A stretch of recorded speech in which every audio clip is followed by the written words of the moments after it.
예, 비하인드 뉴스 시간입니다. 이성대 기자 나와 있습니다. 첫 번째 키워드 볼까요? 네, 첫 번째 키워드 보겠습니다.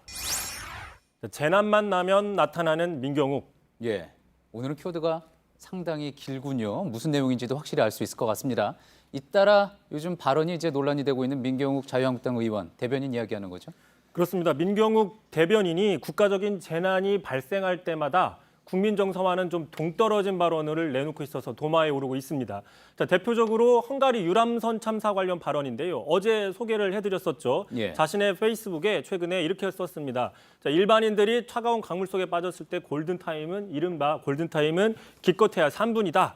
그런데도 문재인 대통령은 지구 반대편으로 보내면서 중요한 건 속도라고 얘기했다. 소개를 해드렸는데 자, 원래는 이 글을 쓰기 직전에 원래 글은 이런 글이었습니다. 자, 안타깝습니다. 일반인들이 골든타임은 기껏해야 3분입니다. 라고 얘기를 썼는 겁니다. 예. 이게 논란이 일자 문 대통령을 비판하는 식으로 글을 수정한 겁니다. 어떤 글이든지 간에 분명히 지금 애가 타고 있을 실종자 가족들을 생각하지 못한 발언인 것은 분명한 것 같은데 그래서 오늘까지도 하루 종일 계속 논란이 됐던 것 같습니다. 그렇습니다. 이 보도 이후에 지금 여야 각 당에서는 상당히 비판을 내놓고 있는데 하나 가지고 나와봤습니다. 바른미래당 대변인은 이렇게 비판을 했는데 자, 비극적인 사고까지도 정쟁의 대상으로 삼는 대변인, 막말이 최상의 가치이자 유일한 관심사인 대변인. 자, 이쯤 되면은 인간인지 금수인지 경계가 모호해진다. 상당히 세게 비판을 했습니다. 예, 금수라는 이야기까지 나온 거군요. 정파적인 어떤 공격에 집중을 하다 보면은 그 발언의 대상이 되는 사람 또 피해자들을 고려하지 못하는 실언으로 이어지는 경우가 이제 정치권에서 종종 나오기는 했었는데 지금도 그런 경우였다고 볼 수가 있겠죠. 그렇습니다. 하지만 이번이 처음이 아닙니다. 민경욱 대변인은 과거에도 비슷한 설화들이 있었는데 지난 4월이었죠. 강원도 산불이 났을 때 자신의 페이스북에 이렇게 글을 썼습니다. 자, 오늘만 해도 여러 군데에서 산불이 났고 또 이틀 전에도 해운대에서 큰 산불이 났는데 왜 이렇게 불이 많이 나나?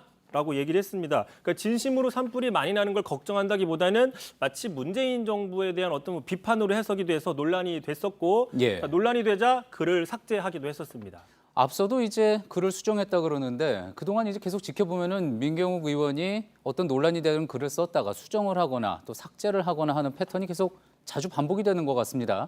이렇게 될 줄 몰랐을까요? 그러니까 여러 차례 반복이 된다라는 건 아마 관심을 끌기 차원이 아니냐 뭐 이렇게 해석을 하기도 하는데 참고로 박근혜 청와대 대변인 시절에도 세월호 참사가 터졌는데 당시에도 좀 여러 차례 논란이 있었습니다. 몇 가지 좀 짚어보면요. 당시에 세월호 가족들이 박 대통령의 사과에 대해서 받아들일 수 없다라고 얘기를 하니까 그런 태도가 상당히 유감스럽다며 오히려 세월호 가족들에 대해서 비판을 해서 논란이 있었습니다. 그리고 그 당시에 발표를 하는 과정에서 계속 실수를 하니까 난리 났다고 하면서 웃어서 그 태도가 좀 가볍다 논란이 있었고 또 잠수사들이 시신 한 구를 인양할 때마다 500만 원씩 받는다라고 출처를 알 수 없는 불분명한 이야기를 했다가 또 논란이 됐었습니다. 또 유명한 그 설화 있죠. 순수한 유가족 발언을 해서 자 그렇다면 불순한 유가족도 있는 것이냐 이런 어떤 역풍을 맞기도 했습니다.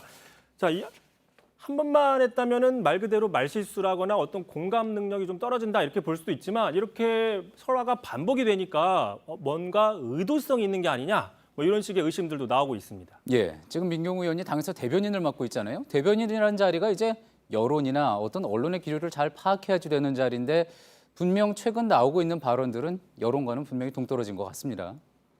참고로 지난달 중순에 한국당 여성정치 아카데미라는 곳에서 본인이 강연을 했습니다. 그 강연 주제가 뭐냐면 바로 언어의 품격이라는 주제였습니다. 그 민경욱 대변인이 자신의 페이스북에 그 강연 내용을 좀 요약해서 정리를 해놨는데 뭐라고 얘기를 했느냐. 자, 무엇보다도 지금의 저를 있게 한 노하우를 말씀드렸는데 그게 바로 남에 대한 칭찬과 인사다. 자, 여러분들도 언어의 품격을 높이고 자신 있는 대화로 대인관계를 좀 원만하게 가져가라라고 강연을 했다고 소개했습니다. 자, 이렇게 강연을 한 국회의원이 또 이거에 대해서 강연까지 한 의원이 그동안 설화를 일으키고 있었다는 건 좀 앞뒤가 안 맞는 거 아니냐라고도 볼 수 있는 겁니다. 네.